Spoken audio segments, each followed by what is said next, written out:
Let me tell you a story. Not about you, not yet. About a creature that walked this planet long before you ever worried about taxes, relationships, or whether your life has meaning. A moose, but not the cute Disney kind. I'm talking about a prehistoric giant, an animal so absurdly designed it looked like evolution had pulled an all-nighter and just gave up. Its antlers were enormous. Beautiful, yes. Majestic, maybe, but also so heavy, so wide, so inconveniently gigantic that the poor idiot couldn't turn its head without threatening to snap its own neck. Imagine living your entire life so aesthetically gifted that your beauty becomes your burden. Imagine being admired for something that slowly kills you. Sounds familiar? Don't worry, we're getting there. Because this moose wasn't stupid. It didn't choose those antlers. Nature gave them to him. Nature also gave him the forest. You know, the place full of trees, tall, rigid, very not antler-friendly trees. Every day was a silent war between I must survive and I can't fit through anything. A tragic comedy, a flawless metaphor for something you know all too well. But here's the part the textbooks don't mention. The moose didn't panic about it. It never sat under a tree thinking, why was I born like this? What's my purpose? Why do branches hate me? It just existed, clumsily, inefficiently, but peacefully. And that's where the universe decided to pull the ultimate plot twist. It gave you a brain capable of contemplating itself, a brain that can build civilizations and also self-destruct emotionally over a comment you saw online 3 hours ago. The moose had antlers too big for the world around it. You have a consciousness too big for the life you're forced to live. But we'll get to your existential disaster soon enough. For now, all you need to understand is this. Evolution didn't stop making mistakes. It simply upgraded them. And you, my friend, are the premium version of that ancient moose. The same tragic design flaw. Now, with anxiety, Wi-Fi, and the ability to overthink everything. Here's something no one told you when you were born. Your mind came with no manual, no warranty, and definitely no return policy. One day, without warning, you just woke up. Inside a body you didn't choose. Inside a world you never agreed to. With a brain that behaves more like a chaotic roommate than a loyal companion. And the worst part? You didn't earn it. Consciousness was handed to you like a cursed heirloom. A family treasure nobody wants, but everyone is forced to pass along. Dogs don't have this problem. Birds don't have this problem. Even the prehistoric moose, doomed as it was, didn't have this problem. None of them stare at the ceiling at 3 a.m. wondering if they've wasted their entire existence. But you're a different level of tragic. Your mind is a spotlight that never turns off.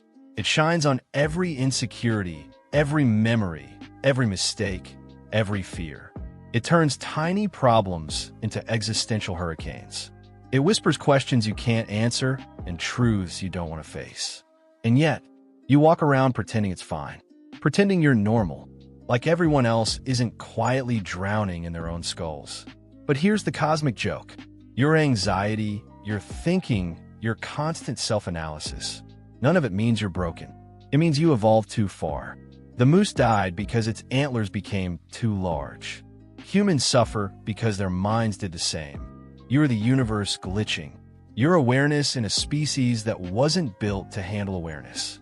A creature designed for survival, forced to carry meaning. A nervous system built for running from predators. Now used to panic over unread notifications. You think you're failing, but in reality, you're just incompatible with your own brain. And somehow, that's beautiful. Here's the truth no motivational speaker wants to say out loud. The universe is not your friend. It's not your enemy either. It just doesn't care. And that's the part that hurts the most. We grow up believing there's a hidden script, a destiny, a purpose waiting behind some metaphorical locked door. But the older you get, the clearer it becomes. There is no door, no destiny, no path, just you, and the silence behind everything. The prehistoric moose didn't die because life had a plan.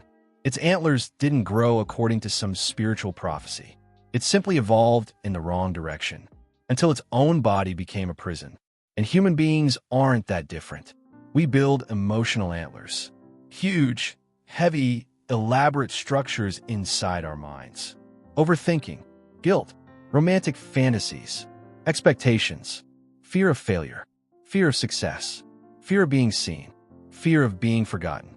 Every thought an extra branch, every insecurity another layer of bone, until one day you realize you're not navigating life. You're dragging your own mental antlers across it. And here's the dark twist. No one teaches you how to let them go. People tell you, just think positive, just trust the process. As long as you're happy, that's what matters. But the universe doesn't reward happiness. It doesn't track your feelings. It doesn't hand out points for being a good person. It only responds to one thing: action, movement, change, not hope, not wishes, not the emotional weight you keep carrying like a hero in a tragedy that no one is watching. Here's the painful truth. Your life won't magically improve just because you feel deeply. Intensity is not meaning. Suffering is not purpose. And waiting is not progress. If you want things to change, you will have to break your own antlers. Quietly, slowly, one piece at a time. Not because the universe cares, but because you do.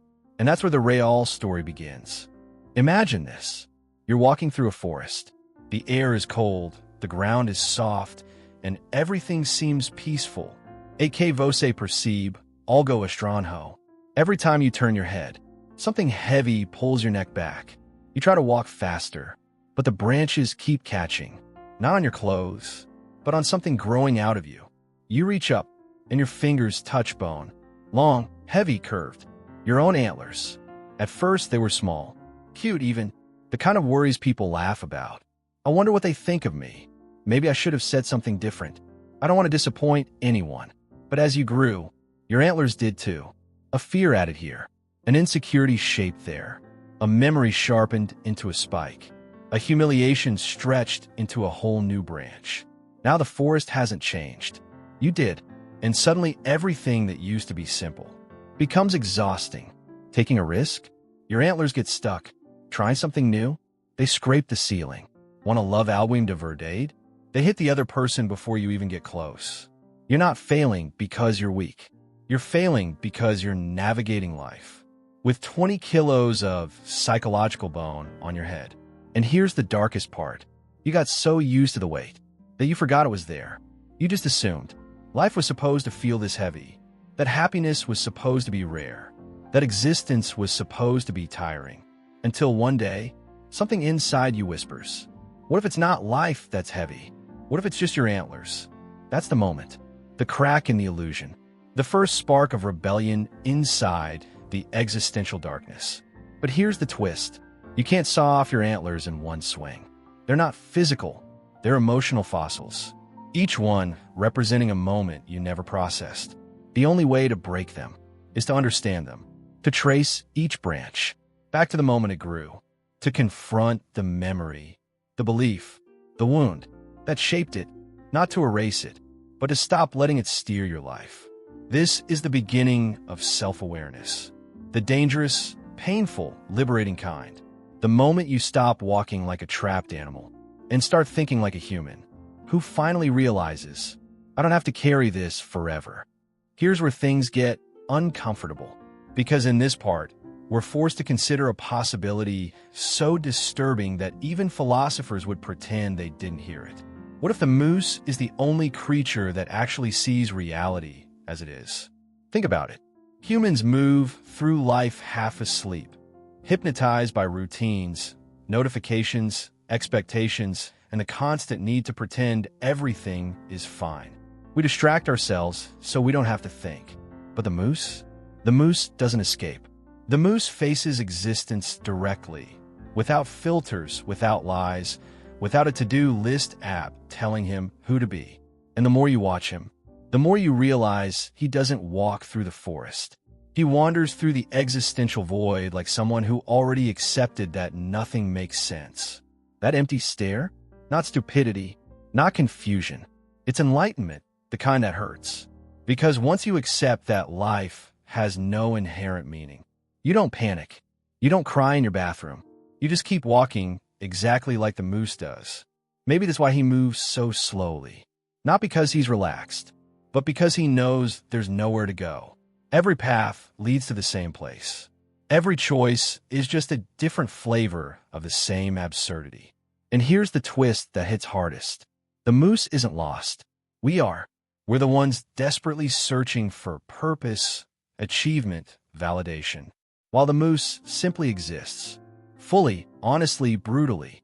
And maybe, deep down, that's why watching him feels so uncomfortable. Because he reminds us of something we try very hard to forget. That the universe is silent. Life is chaotic. And meaning is something we invent just to survive the emptiness. The moose already made peace with that. Have you? You ever notice how life always waits until you're almost stable? To drop something on your head? A bill you forgot? A message you didn't want to read? A feeling you thought you buried somewhere between "I'm fine" and "whatever"? Well, the moose knows that feeling. Because right when he thought he'd finally accepted his doomed existence, life offered him a bargain. Not a good one, of course. Life never offers good bargains. Just the kind that sound poetic until you realize it's actually just emotional debt with interest. The forest whispered to him again. Choose clarity or comfort. You can't have both. And honestly, that's the same deal humans get every single morning. You can keep your illusions. The soft, warm lies that make life feel bearable. Or you can rip the curtain open and face the truth. That nothing makes sense. Everyone is improvising. And free, well, is basically a free trial that expired years ago. The moose stood there, shaking, exhausted, existentially bankrupt. He wanted comfort. He wanted clarity. He wanted something in between. But reality doesn't do in between. Reality is that rude friend who says, "Pick one, bro, I don't have all day." So he chose clarity, because deep down, he knew comfort was just a blanket that eventually catches fire. And for the first time, he saw the forest for what it was. A graveyard of things that used to matter. Dreams he never chased. Warnings he ignored. Versions of himself he abandoned because they were too painful to keep. And then he realized something terrifying. Something humans avoid at all costs. He wasn't lost. He just didn't like where he was. And that is a very different kind of suffering. You know what's funny? After all this, after picking apart the grand existential tragedy of a confused woodland creature, after exposing how a moose has more philosophical depth than half the influencers you secretly hate watch, there's still one final truth you haven't faced. Ready? Here it is. Nothing is hunting you. You're just running anyway. And that's the punchline. You spend your whole life sprinting from imaginary predators. Failure, judgment, embarrassment, the possibility of not being enough. And ironically, the only thing ever chasing you is your own reflection. But here's the twist. The moose figured this out before you did. He stopped, looked around, realized the universe wasn't keeping score, and walked straight into the forest like a creature with no anxiety, no existential crisis, no performance metrics to hit. Meanwhile, you, an allegedly superior being, are still refreshing your life like a broken web page, waiting for validation to load. And here's the darkest part. There is no validation coming. Not from the universe. Not from the people you're trying to impress. Not from the imaginary audience in your mind. There's only you. And the moment you finally accept that, everything becomes lighter. Freedom isn't dramatic. It's not cinematic. It doesn't come with background music or a motivational quote. Freedom is just this quiet, uncomfortable realization. Nobody cares as much as I thought. And that's actually a relief. Because once the world stops being your judge, you can stop being the defendant. And the moose has known this since the beginning. So congratulations. You just spent 7 parts mocking a fictional creature, only to discover it was the only one in this story who was actually free. Into part 7.